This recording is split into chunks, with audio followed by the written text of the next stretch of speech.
We just recently fired somebody. And we had a meeting with this guy. And the conversation was very simple.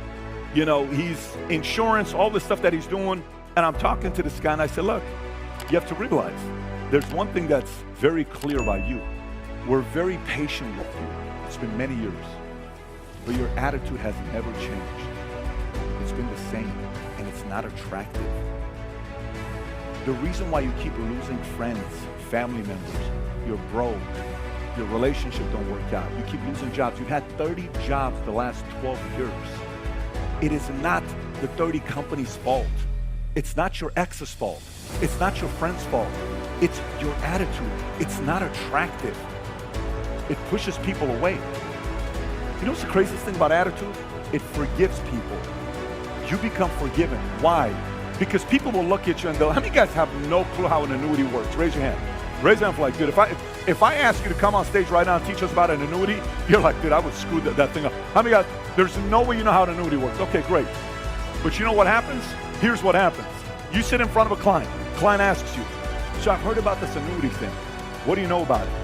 And you say, look, I'm not gonna lie to you. I'm not an expert in that area, but I do work with a team of experts. But I would do nothing.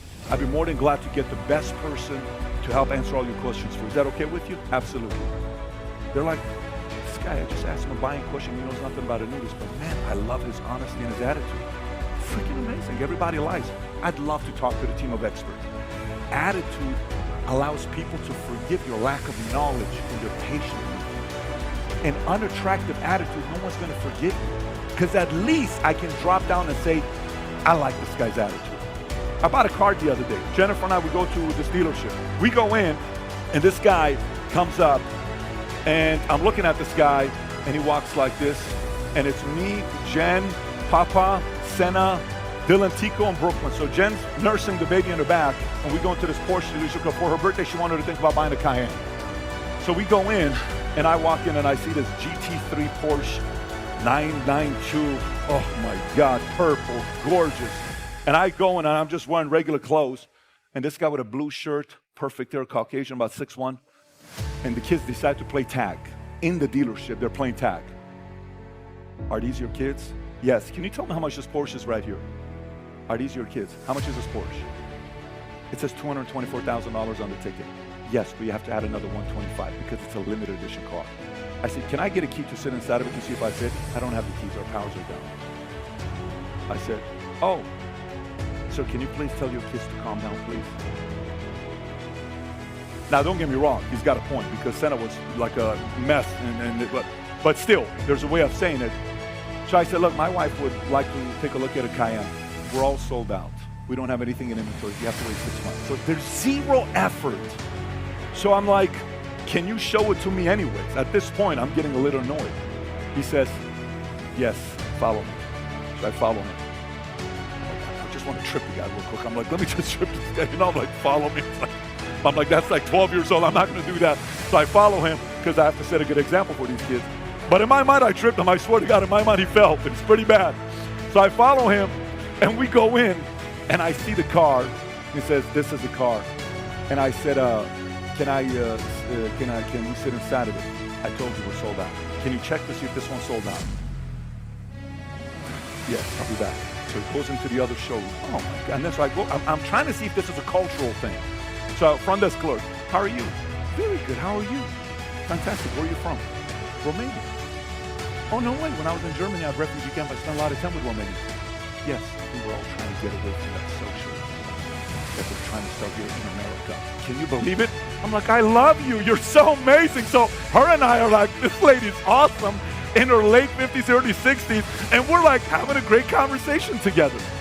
Then I look at this guy, he's talking to these 2 girls over there in the other lot through glasses. It's been 10 minutes now, he hasn't come back. So I go like this, what are you doing? So he's like, and he comes to me. I was answering questions. I said, that was a 10-minute answer? Is that what it was? This car's available. And then Jen walks in with Brooklyn.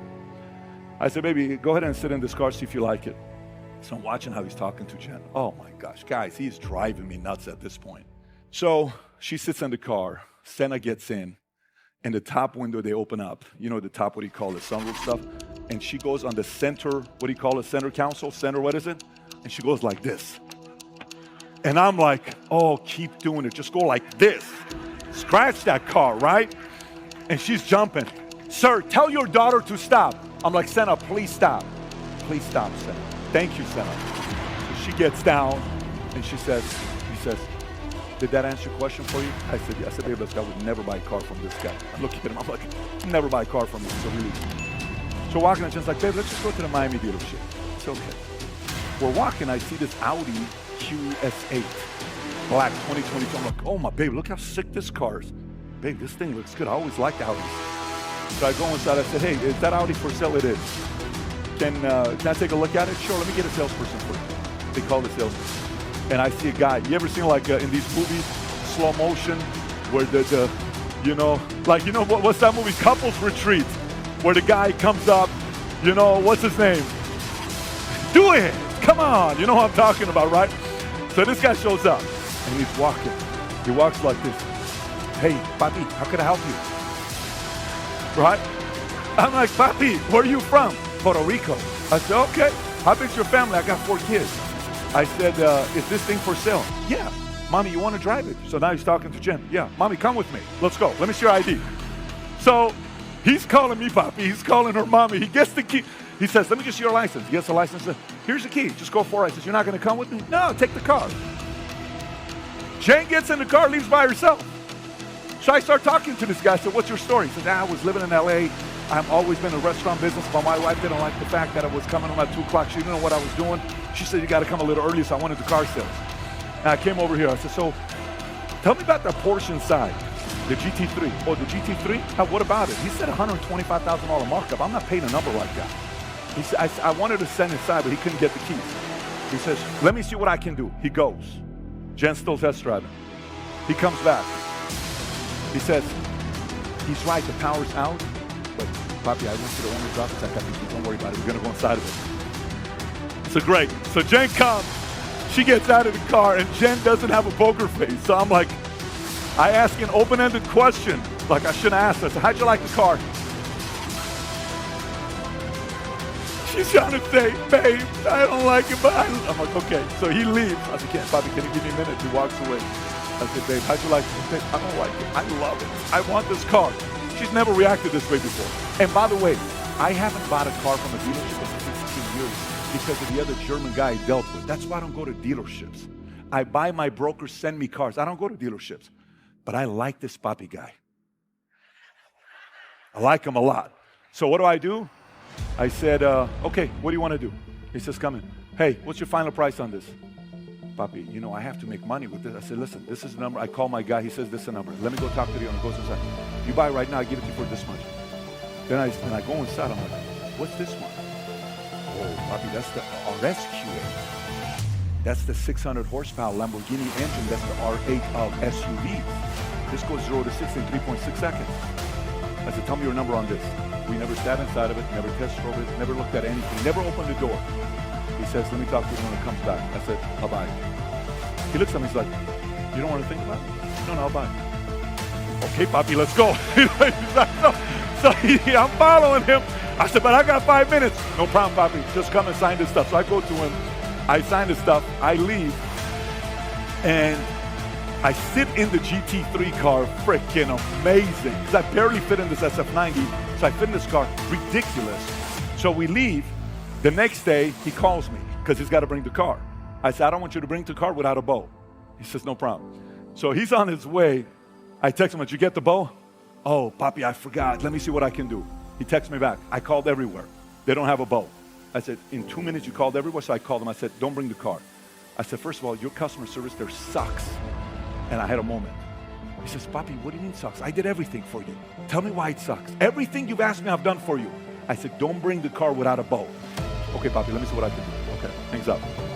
Text me 5 minutes later, I found the biggest white bow, I'm bringing it. I said, great. So the car shows up with the bow. Now he's confused. He's like, why is this guy upset at me? I did everything for the guy. So he comes in the house. See, papi, can I ask you a question? Yeah, why did you say my customer service sucks? I did everything for you. I said, So he walked in, there was another guy. White guy, blondish hair, tall, 6'1", blue shirt. Oh, he says the name. He says, yeah. I said, that guy didn't help us out. He was disrespectful. I didn't like it. And the customer said, stop. And that's why I said the reputation sucks up the sports. I said, wow, that's how he is. That would make sense. So why does it make sense? He says, because yesterday when you left, he came to my desk and he says, are those people buying a car? I said, yeah, I got the credit card. They're buying this RSQX. They're buying that car. He said, yeah. People are so upset. Now I understand why.